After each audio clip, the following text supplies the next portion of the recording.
Et si la science, dans son immense quête pour comprendre le monde, était en fait passée à côté de l'essentiel? C'est une question un peu provocante, mais c'est précisément ce qu'on va explorer ensemble. Cette citation, elle est vraiment forte. Elle pose le décor à la perfection. On se retrouve avec une science hyper puissante, mais qui semble pourtant démunie, incapable d'entendre un monde qui crie à l'aide. Pour commencer, il faut bien comprendre une chose. La science moderne, elle est née dans des laboratoires, des mondes parfaitement contrôlés, aseptisés. Mais alors que se passe-t-il quand ce joli modèle bien propre se prend de plein fouet la réalité de notre planète, qui, elle, est tout sauf propre et prévisible? D'un côté, on a donc ce modèle idéal, avec ses équations élégantes, son ordre parfait. Et de l'autre, la réalité. Le chaos, des écosystèmes complètement imprévisibles. Et le truc, c'est que ce modèle, qui a été notre seule grille de lecture pendant des siècles, aujourd'hui, il craque. Il n'arrive plus à expliquer et encore moins à résoudre les immenses défis écologiques actuels. D'accord, mais pour bien piger d'où vient cette crise, il faut faire un petit bond dans le passé. Il faut revenir au moment précis où la pensée occidentale a fait quelque chose d'assez radical. Elle a littéralement coupé le monde en deux.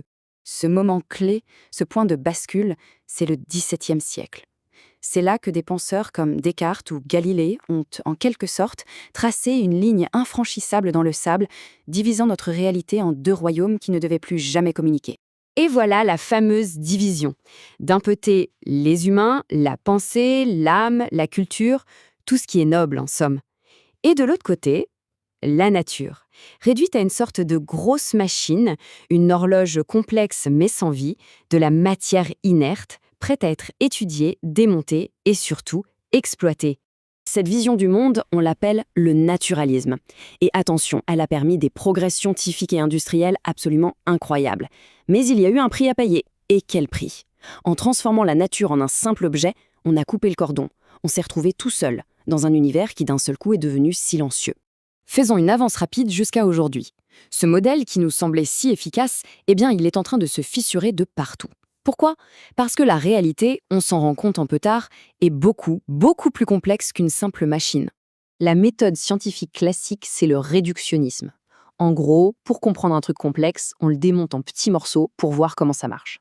C'est super efficace pour une montre ou un moteur. Mais pour comprendre une forêt tropicale ou le climat de la planète, là, ça coince. Parce que voilà le hic. Dans un système vivant, comme notre planète, le tout est infiniment plus que la simple somme de ses parties. Tout est lié, tout interagit, et ça crée des comportements complètement nouveaux, des choses que jamais, au grand jamais, on n'aurait pu prédire en regardant juste les pièces détachées.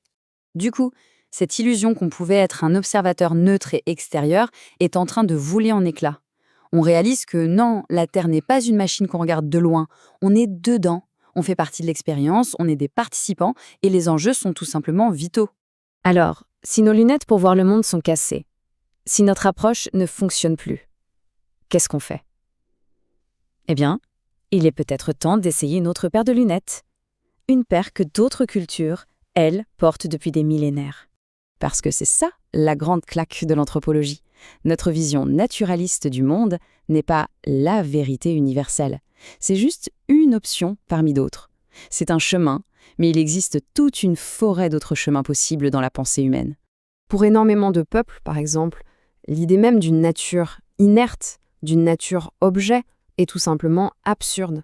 Ils vivent dans ce qu'on appelle un monde animiste, c'est-à-dire un monde qui est une immense communauté, pleine de vie, où il y a des personnes humaines, mais aussi des personnes non humaines. Prenons un exemple très concret, une rivière. Pour le naturaliste, c'est de l'eau, du H2O, une ressource à gérer.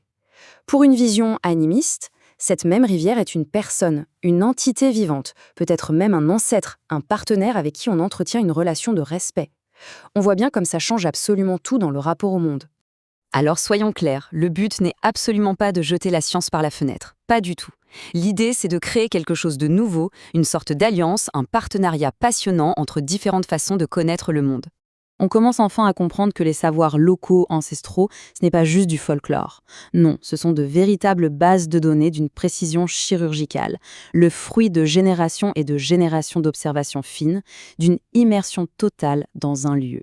L'avenir, il est peut-être là, dans cette idée de coproduction des connaissances. Imaginez, le scientifique qui arrive avec ses modèles et ses images satellites, et de l'autre côté, l'aîné d'une communauté qui apporte des siècles d'observations. Ensemble, ils construisent une compréhension et une solution beaucoup plus riche, beaucoup plus efficace. Et ça, ce n'est pas juste une nouvelle méthode de travail, hein. C'est bien plus profond. C'est un changement de paradigme révolutionnaire dans notre relation à la planète.